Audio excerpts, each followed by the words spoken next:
Subscribe করুন আমাদের চ্যানেলটিকে আর দেখতে থাকুন প্রতিদিন হাড়হিম করা সত্যভৌতিক ঘটনা।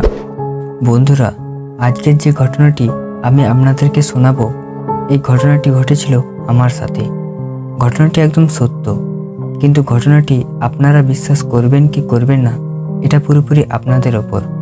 আমি বলছি না ঘটনাটি আপনাদেরকে বিশ্বাস করতেই হবে, ঘটনাটি আপনারা মনোরঞ্জন হিসাবেই নেবেন। তো কথা না বাড়িয়ে সরাসরি চলে যাচ্ছি আমার সাথে ঘটে যাওয়া সেই রাতের ঘটনাতে। আজকের কালী পুজোর রাত্রে বেশ মজার দিন আজ। গত কিছুদিন থেকেই কালী পুজোর উপলক্ষে আমি কিছুটা ব্যস্ততার মধ্যেই ছিলাম। রোজ ক্লাব ঘরে পাড়ার দাদাদের সাথে ঘন্টার পর ঘন্টা আড্ডা দিয়ে বিকেলে বেরিয়ে পড়তাম চাঁদা তুলতে। বাইক ছাড়া যে ছেলে আমি দুপা হাঁটতে পারি না, সেই কিনা বাইক ছাড়াই দিব্যি হেঁটে হেঁটেই সবার সাথে চাঁদা তুলে বেরোলাম কয়দিন। সত্যিই খুব মজা করেছি এই কয়টা দিন। কালকে রাতে তো আমি বাড়িতেই যাইনি, পুজোর প্যান্ডেলের কাজ যে বুঝে নিতে হচ্ছিল। প্যান্ডেলের কাজের জন্য তারা তো এলোই 10টার সময়, তাই সারা রাত জেগে কাজ সেরে সকাল 7:30টায় বাড়িতে ফিরলাম। রাতে ঘুম হয়নি, তাই ঘুম ঘুম পাচ্ছিল। 10 থেকে 20 মিনিট শুয়ে আমি আবার উঠে পড়লাম, কারণ আজকে তো পুজো, কাজ তো আরও অনেক বেশি আজ। মাকে বললাম চা দিতে, মাথাটা খুব ধরেছে। মা চা এনে দিল। চা খেয়ে আমি বেরোতেই মা বলে উঠল, কোথায় যাচ্ছিস? এই তো সবে বাড়িতে ঢুকলি, শুয়ে ঘুমিয়ে নি কিছুক্ষণ। আমি মাকে উত্তর দিলাম, আজকে পুজোর দিন বাড়িতে থেকে ঘুমোলে চলে? মা আবার আমার কথায় উত্তরে বলল, আজ পুজোর রাতটা তো তুই বাইরেই কাটাবি, তাহলে কিছুটা ঘুমিয়ে নিলে পারতি না?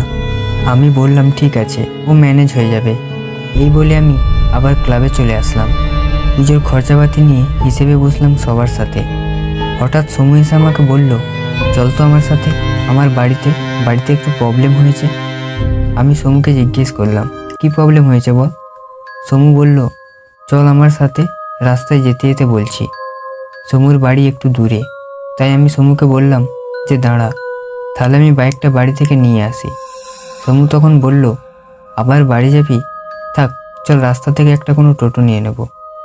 আমিও তখন সমুকে বললাম যে ঠিক আছে চল, তাহলে তাই করা যাক। এই বলে আমি সমুর সাথে বেরিয়ে পড়লাম বড় রাস্তায়।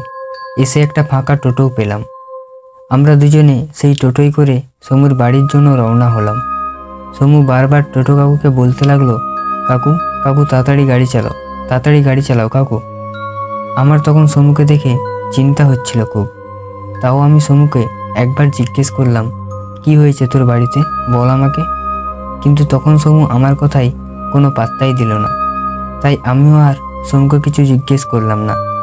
তারপর হঠাৎ দেখি টোটো কাকু গাড়ি থামিয়ে বলল, গাড়ি আর চলবে না, গাড়ির ব্যাটারি শেষ হয়ে গেছে। সমু তখন তাড়াতাড়ি করে গাড়ি থেকে নেমে বলল, আমরা চলে এসেছি চল। তখন আমিও গাড়ি থেকে নেমে টোটো কাকুকে টাকা দিয়ে সমুর পেছন পেছন চলতে লাগলাম।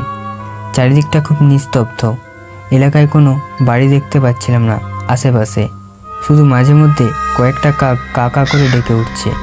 চারিদিকের পরিবেশ দেখে আমার মনে একটু ভয় লাগছিল, কিন্তু সমুকে কিছু বুঝতে দিচ্ছিলাম না আমি। কিছুটা হাঁটার পর আমি সমুকে বললাম, সমু দাঁড়া, আমি একটু টয়লেট করব। সমু আমি দুজনেই রাস্তার পাশে টয়লেট করছিলাম।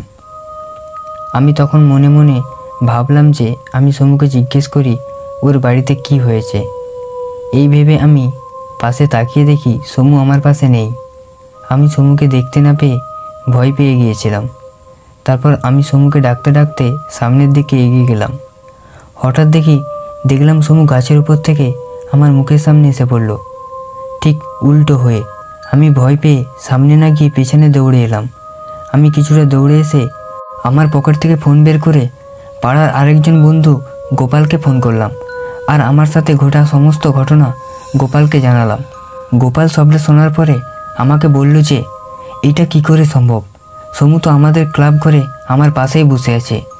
এই কথা শুনে আমি সেই মুহূর্তে জ্ঞান হারিয়ে ফেলেছিলাম। তারপর আমার যখন জ্ঞান ফিরল, তখন আমি দেখলাম ক্লাব ঘরে শুয়ে আছি, আর আমার সব বন্ধুরা আমাকে ঘিরে বসে আছে। বন্ধুরা, এই ছিল আমার কালী পুজোর রাতের ঘটে যাওয়া সেই ঘটনাটি যদি ভালো লেগে থাকে অবশ্যই লাইক করে চ্যানেলটিকে সাবস্ক্রাইব করে দেবেন, কারণ আমি এরকমই রোমাঞ্চকর সত্যভৌতিক ঘটনা আপনাদের সাথে আরও নিয়ে আসবো। তো দেখা হচ্ছে নতুন কোনো ঘটনা নিয়ে।